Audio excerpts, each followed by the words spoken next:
Hello, good evening, and welcome. Great to have you with us. This is an informal and rather gentle way of launching our season. Very often we'll have receptions and cocktails and appetizers and all sorts of things, and I might wear a tie. But this evening, because of the thing that's been burdening us for a long time now, COVID, we're doing this online, we're streaming it, and we want it to be relaxed. So since we can't give you a cocktail, go pour yourself one. But wait until after we've done the announcement, and then enjoy yourselves. Joining me with this announcement is our highly esteemed and incredibly popular General Operations Manager, Catherine Kolos. Come and join me, Catherine. Hello. I don't know about that, but thank you. What an introduction. Hello, everyone. Good evening and welcome.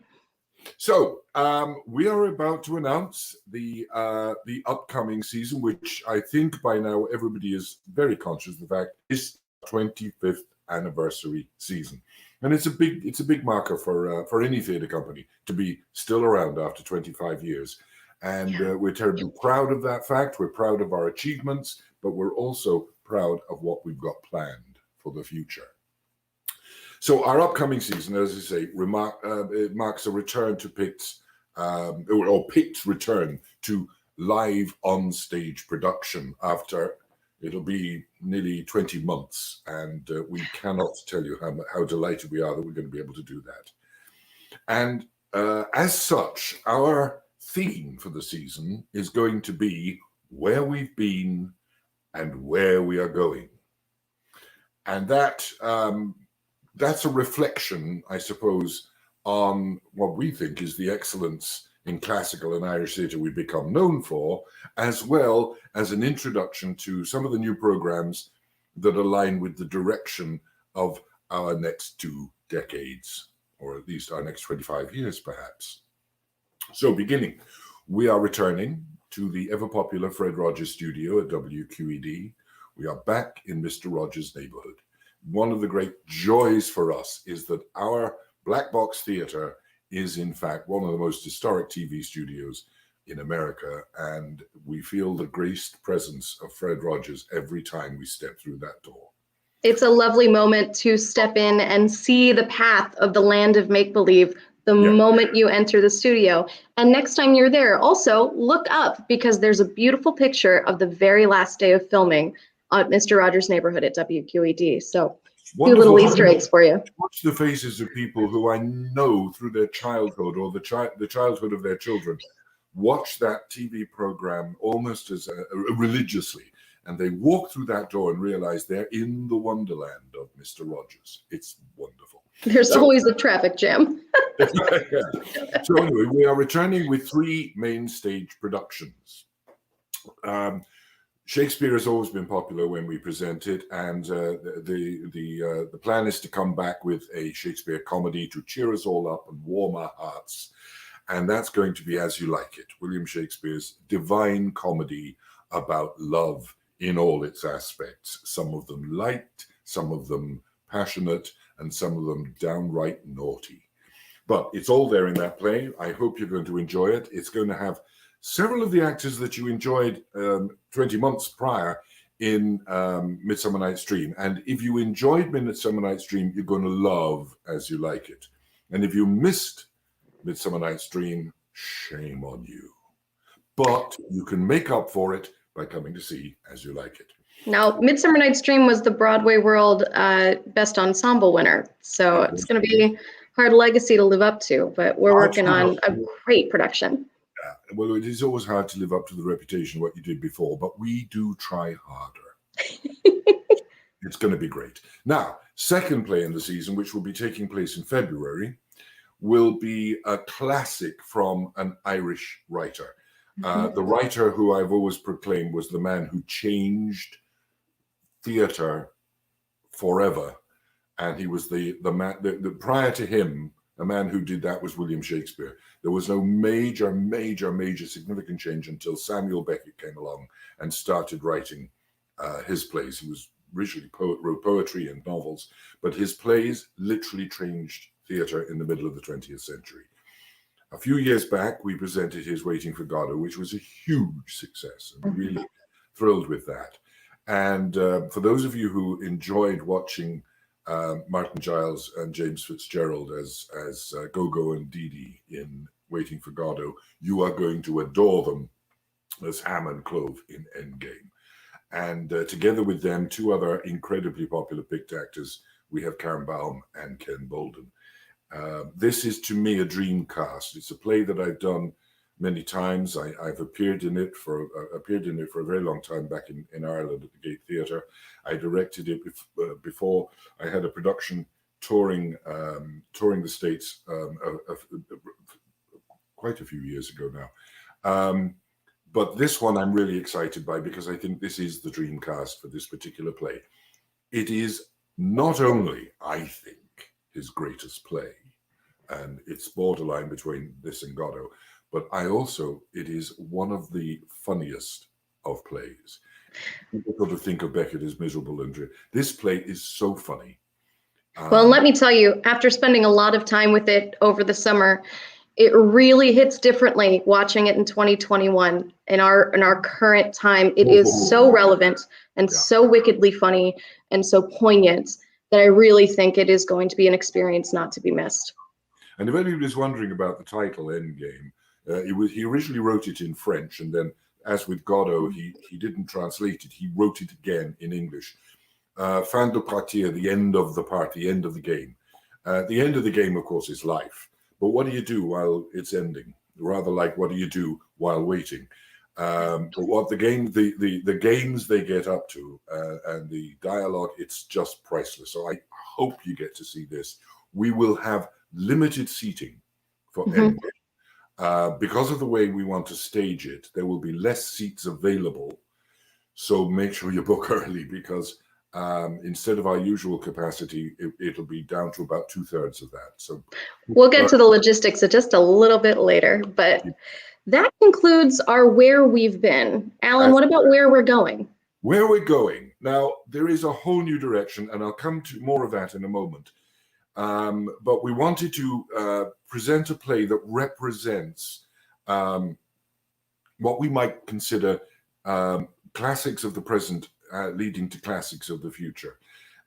We are re-examining an awful lot of what we are, of the way we plan things, of the kind of plays we do. We want to stay within that mission we have of classic and indeed Irish drama, and that classic plays are plays that are true of their time and for all time. But we're trying to open that up, and as I say, I'll come to that in a moment. But the third play of this season is going to be an example of that. We're going to do a play, it's actually just over 50 years old, which I find horrifying, because many, many years ago, when the play was only a year and a half old, and it was done first in Dublin, I was the very young, very innocent, very sweet assistant director of Mark Rowley's Boys in the Band. Innocent, I'm surprised by, but very sweet, I'm sure was true. Even I was innocent once, not terribly innocent, but a little bit. But we did it, we presented it, it was presented on Broadway, it was then presented in London's West End, and we were the third production. And it is an extraordinary play, and we have the director who's going to say a few words about it. I think we've got him lined up. Sure. We're going to listen to the person I've asked to direct this particular piece is somebody I think who has a phenomenal talent, is an utterly charming person, is a wonderful actor and a wonderful director and a Pittsburgher. Love him to death, Montez Freeman. Hello, I am Montez Freeland, and I'm very excited, as you can tell, to direct Boys in the Band by Mark Crawley this season for PICT.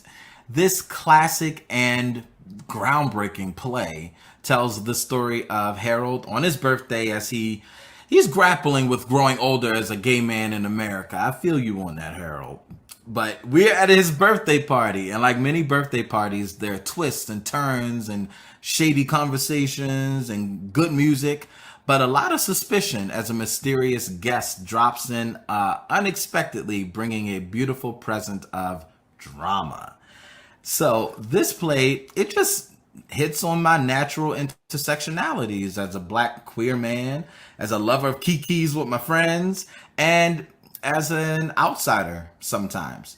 So while you may not connect to the surface subject matter, we have all had to grapple with our mortality. And this play illustrates that journey in a healthy, unhealthy kind of way with a background of toxic camaraderie. Look, I get jazzed about this play because it's authentic. It was written by us, for us, and it was risky. And I like risks. Even at the time, the playwright didn't think that he was making a risk because he said he was, quote, so young and so dumb.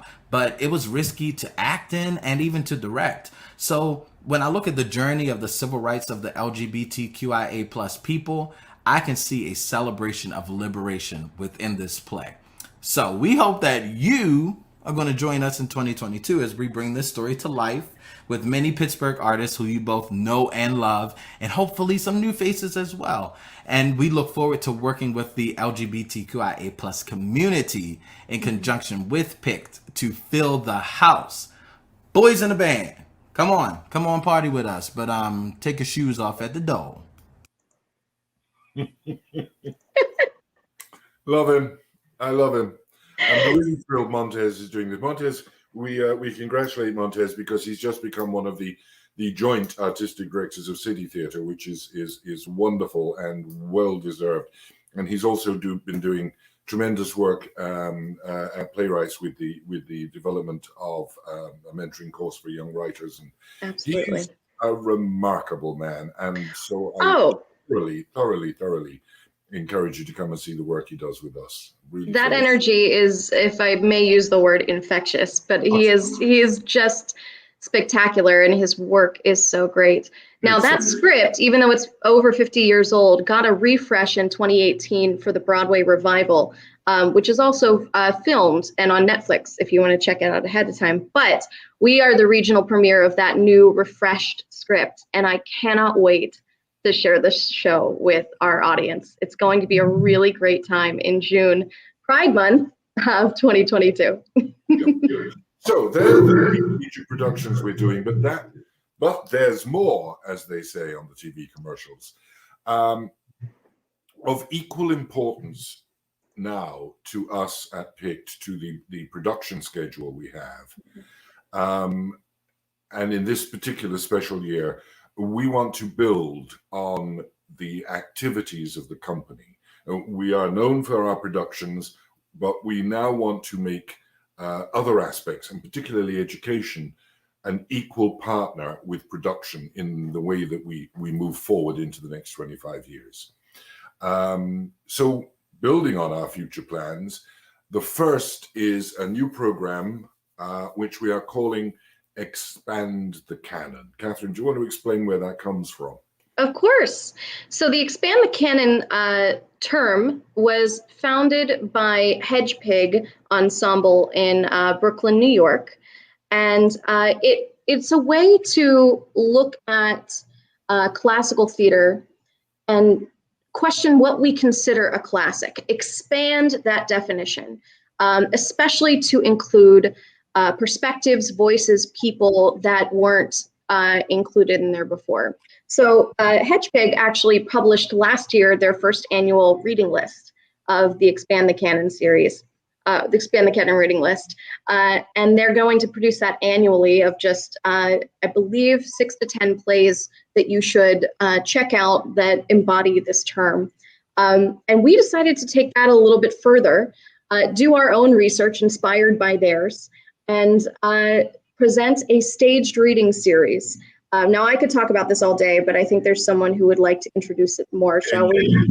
The program, as you mentioned, is going to be a cycle, we hope each year, a cycle within the season of 6 staged readings of plays. Not necessarily new plays, some very old plays, some new plays, but all within this Expand the Canon program. And to curate that series, our new associate producer, somebody else, I can't say who's joined the company because she's been with us for quite some time now as an actress, but she is now with me as my associate producer. I'm thrilled to have her, and that is Sharon McCune. Hi, everyone. My name is Sharon McCune. I am the associate producer and curator of the Expand the Canon series at PICT Classic Theatre. What is the Expand the Canon series? Well, a good conversation Alan and Catherine and I had was, how do we define classic? And I think we have to change how we define classic theater. So it is my job and my privilege to advocate for those voices who have been long silent, oppressed, not heard, not acknowledged. And we are beginning with women and people of color. And it will be absolutely my pleasure to announce that and keep you in suspense until October the 1st. All the readings will be free, and they will be at Rhoda Shalom, starting in November, going through about May.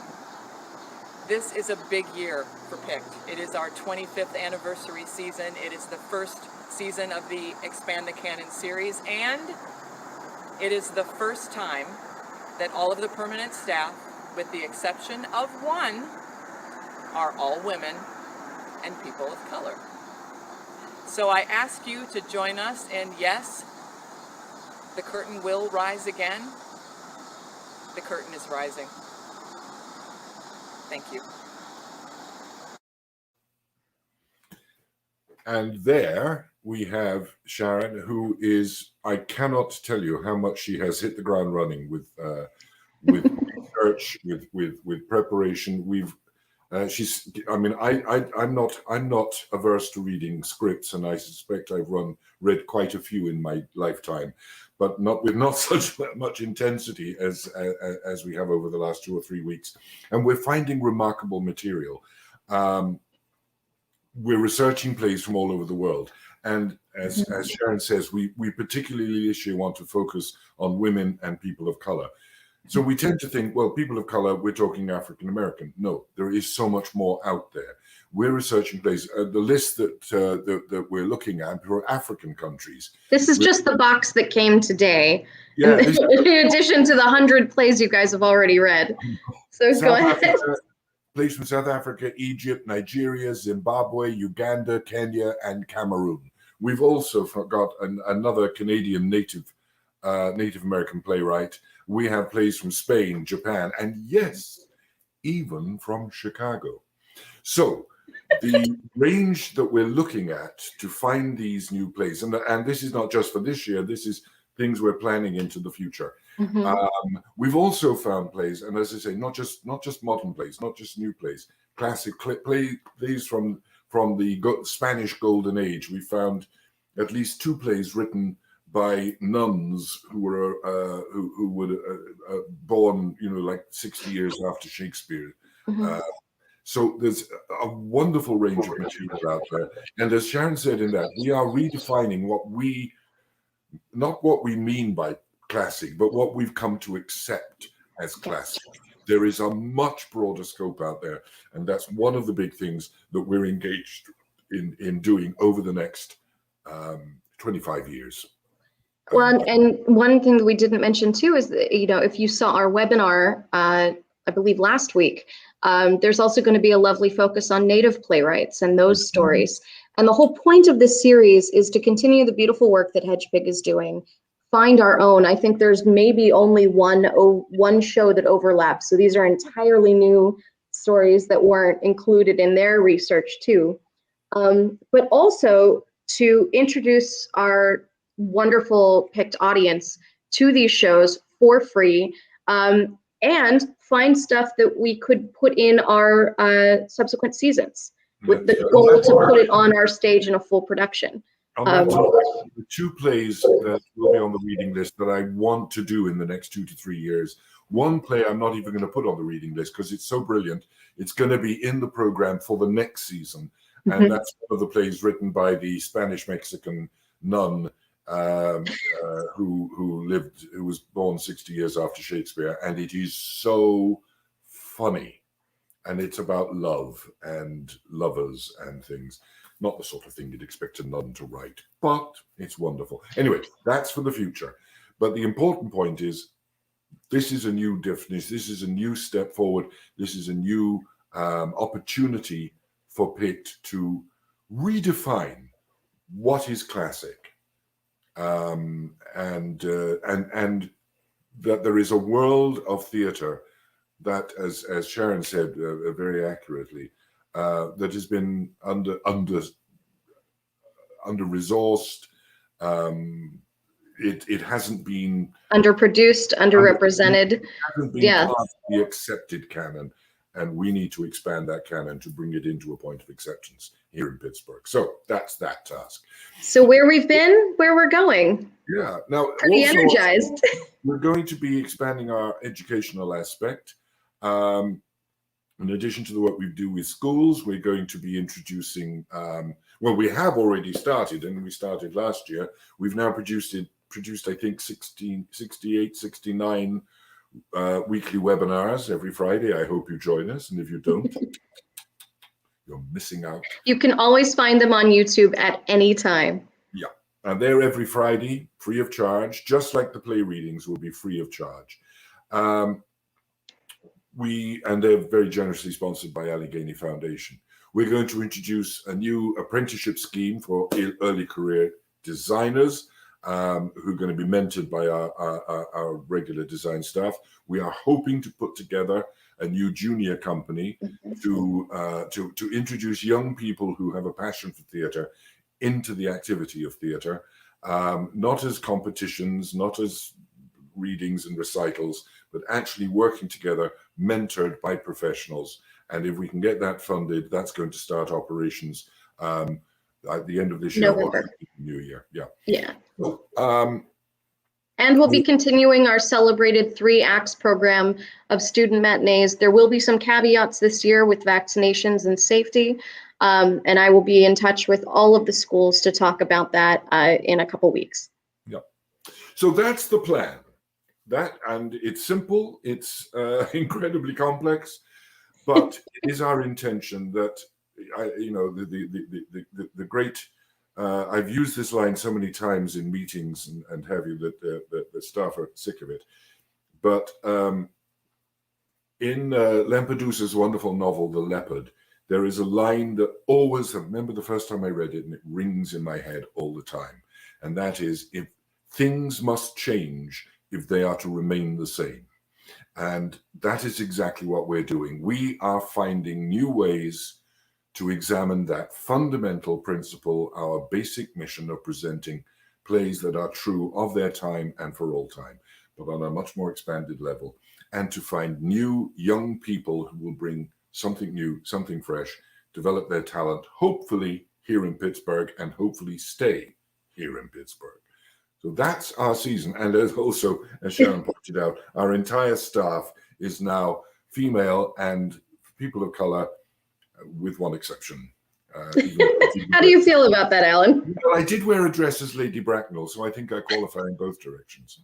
So, tell us about subscriptions and tickets and things. When can I buy my tickets? I hear you all cry. As you saw on our banner, and I'll bring that up again, our subscriptions will be on sale on Tuesday. So enjoy your Labor Day weekend, relax, buzz about this season with your friends. I know I will. And then come back to the PICT website on Tuesday, and our subscriptions will be on sale for this season. We have some extremely affordable packages for you guys to see all 3 main stage productions, and of course, the Expand the Canon series is going to be free. There will be a limited seating, so a reservation button will be up on the website for you to reserve your tickets in advance. If you purchased tickets for DA or had obviously that 3rd show canceled, had a bit of your subscription left, do not worry. We will credit your account and subtract that from your subscription price or your single ticket price, so that money is not lost. However, if you would like to donate it to the theater, we would greatly appreciate it. We are currently in a beautiful fundraising campaign, very optimistic to raise $100,000 by October 1st. So this season can open safely and securely, and we can welcome all of these new people and new voices over here to PICT and the Fred Rogers Studio. So if you'd like to make a donation in the meantime, you can visit the PICT website. That is picttheater.org. Also, look out in October, you may see a redesigned PICT website. We're working on some really special things in-house for you as well. If you are on our subscriber list, your subscription packet will be in the mail this weekend so that you can get ready to hit that subscribe button on Tuesday. But if you have any questions in the meantime, feel free to reach out to tickethelp@picttheater.org, and we will get back to you within 24 hours. Thank you so much. And that's it. That's it. Everything. I think we've got everything covered. If you have any questions, if you missed some of it, if you weren't sure what we were talking about, just drop us an email and we'll get back to you. We love giving you information. Yes. And we'll talk to you for hours if you call us. So please get in touch. Please think about subscribing. I promise you this season is not merely going to be a reflection on the past, but a whole new window on the future. Thanks for joining us. Have a wonderful weekend. Have a great Labor Day. Enjoy your burger burning. And now you can go and have that cocktail I suggested. Yes. Cheers to a new year. Have a great night, everyone. Bye now.